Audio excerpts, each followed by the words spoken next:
Once again, this is Marc Sims. This is my podcast. It's for you too. It's for you. It's my podcast, but it's for you. Just a few questions. This is part two of I'm interviewing Adolfo Mondragon. Now you say it better than I can. Mondragon. How do you say it? No, that's pretty good. Adolfo. Mondragon. See, Yeah. man. See, I'm impressed because if you weren't a lawyer, I would still be impressed because you're a good talker. We will finish up the first podcast about going to Yale. Did you have you was at Yale, Right. then you went to University of Chicago Law? That was the first part. Hope y'all heard that one. Was Right. it So was it a somehow struggle? Was it a struggle going through Yale? Was it a struggle passing all the you know, classes? it was in the beginning. Like it took me a good 2 years to finally get it down because when you get on campus, your peers are people who have gone to these elite premier high schools that are virtually colleges. Exeter and Choate and St. Paul's and Andover. Uh, all of these schools are live-in 4-year, essentially mini colleges, right? That prepare you. So by the time you get to a place like Yale, those people they got it down in terms of everything, both how to handle their outside of school life, extracurriculars, and also their academic life. And so when you're coming from the public school system, it's not that you're not prepared to do well in the classroom. You are. I never doubted that I could do as well as any of my peers in any of these classes. What the struggle was for me and for a lot of people who are first generation in particular at college, at any college, is how to balance your life because no one's there to tell you to get up. No one's there to tell you that you got that do. You have to, you have to finish this. And then in addition, if you have to work, 20 hours a week or 10 hours a week or whatever, as light as that may seem to others who said, "Oh, I worked full time while I was in college," it's still time that you're not studying. So you have to take that into account and balance that into your system.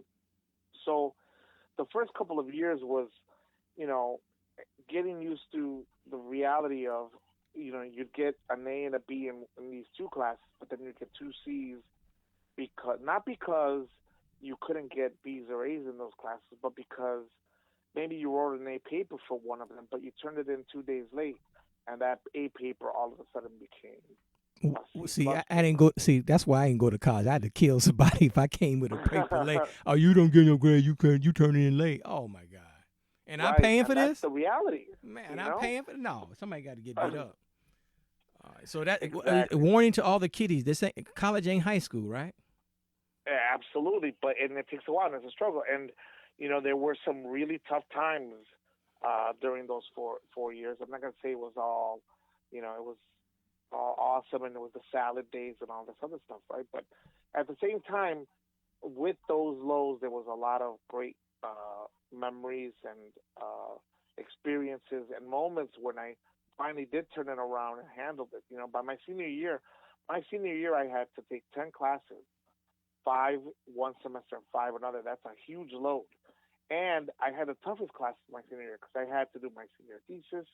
I was taking a couple of other senior seminars where you're only like 12 people with the professor and you meet twice a week for like 2, 3 hours at a time.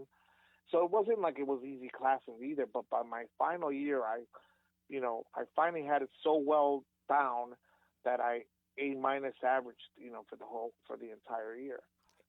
But by then, of course, then you have to add that to the first couple of years where you know, you're just hanging your head over above water and you're getting C averages, because you have two classes that you did well in and two classes that you didn't do so hot, and you graduate with a B minus average instead of graduating with an A minus or something. And Adolfo, And what was your undergrad at Yale? what was my average? No, no, no, no. I'm sorry. What is your degree? Your undergrad degree at Yale? Oh, it was political science. And so I Political was always science. heading towards, law school, and with maybe an idea of going and getting a PhD in political science and teaching as a professor. But when I graduated, I spent two years working before I went to law school, and then my last year working was with the ACLU here in Chicago, ACLU of Illinois. So by then, that kind of, I knew that I was heading towards law school, and I took a prep course for the LSAT.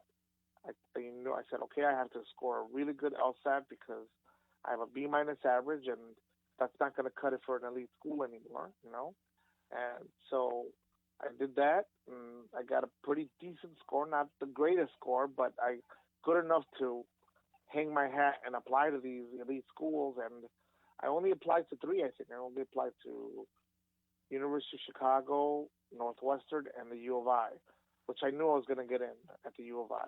It's a top tier school, and my buddy was already down there.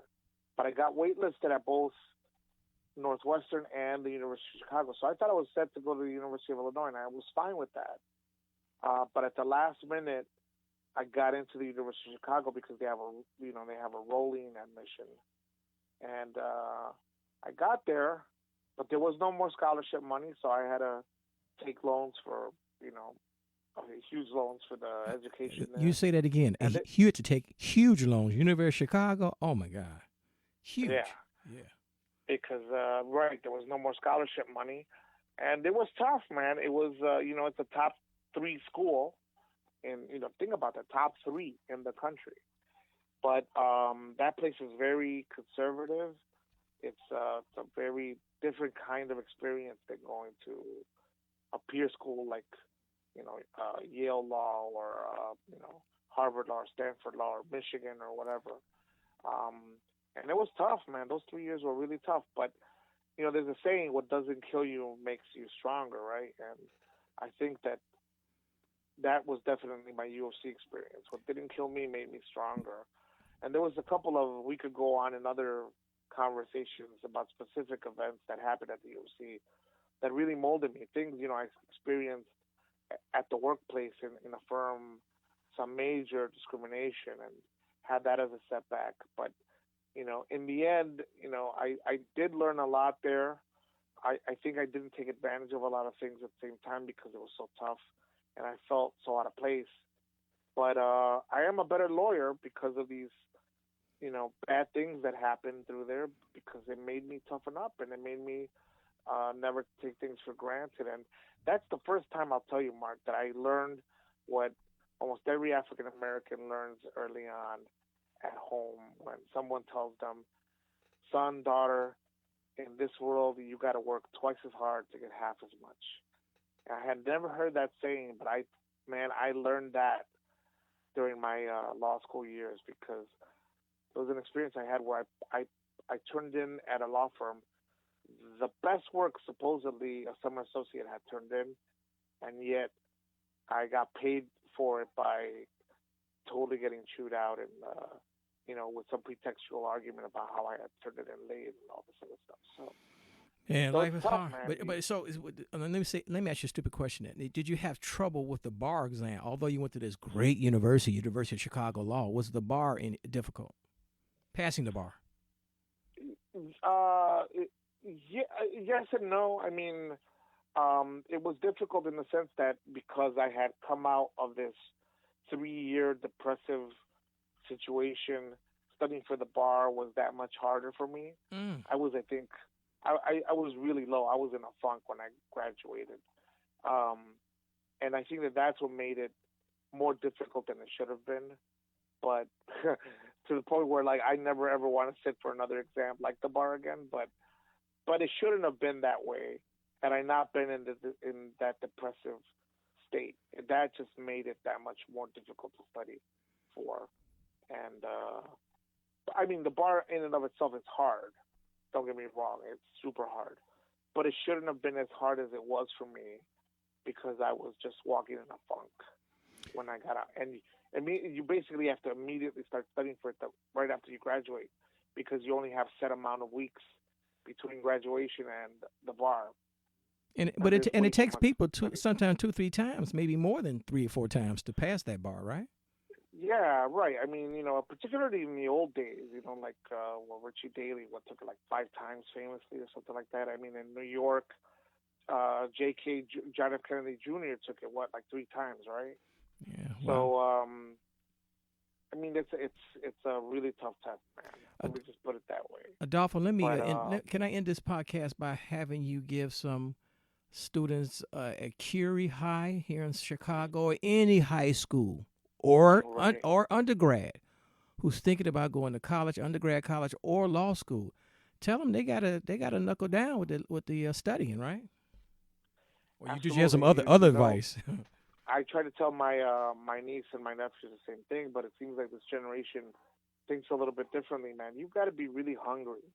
You've got to want, and you've got to turn that angst and that maybe alienation or hate or whatever you're feeling because the world is not fair to you, and you got to turn that around and make it motivate you to do best, to be the best, to be better than other people, to go out there and study and try to learn as much as you can. And when you find an obstacle to something that you want, to find some creative solution to it. I'll give you an example. When I was taking classes at Curie, sometimes some classes had great teachers, some did not. And preparing for something like an AP test, I knew that a particular teacher wasn't going to take us enough through the book to get to even cover the stuff that was on the test.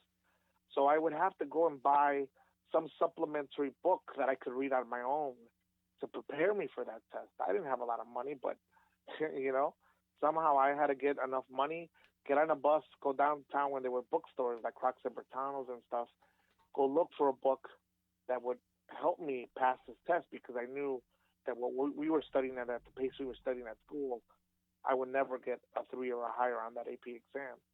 And those are the kind of things that you have to do for yourself. If your teachers are not cutting it for you, or if your school's not cutting it for you, then you got to find a way, whether it's digging for a book at the public library or buying the book on Amazon or whatever, or forming a study group and meeting every Saturday. You got to figure out a creative way of getting what you want, because if you don't figure it out, no one else will. And that's the tough part about being a kid sometimes, is that the system will help you, and if you work hard, it'll help you, but sometimes it won't be enough. You have to go an extra mile creatively to get to where you want to. Adolfo So Mondragon. Let me see this name. I can say it. Adolfo Mondragon. Man, see this? We getting. I'm impressed. Hopefully, people are inspired. And on the bottom of this video, I can put a link to your law practice downtown. Right? Can I do that? Sure. All right, and because who knows, somebody may hire you, or they may have you come back to Curie and speak to high school students. I mean, you know what I'm saying? You're an inspiration. It hasn't happened yet at Curie. I'm still waiting for that phone call. Wait. And you're talking about 25 years, and you are an accomplished lawyer. They never invited you back to speak? They've never invited me back to speak. Okay, I'm gonna send this video podcast to Curie, and we're gonna see what happens. I go up there in person. This is outrage. I'm outraged. You know what I'm saying? All right. But I'm available. Okay. All right. So. Adolfo, you the man, and I got to invite you back at some point. Thank you so much. Absolutely. Thanks a lot, Mark. All right.